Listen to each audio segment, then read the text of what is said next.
వద్దంటే వినదే పగలంతా ఆడి పాడి ముద్దైన తినదే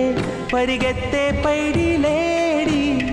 చిలకల్లే చెవిలో ఎన్నో సులాడి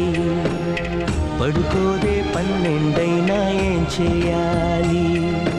గుమ్మాడి గుమ్మాడి ఆడిందంటే అమ్మాడి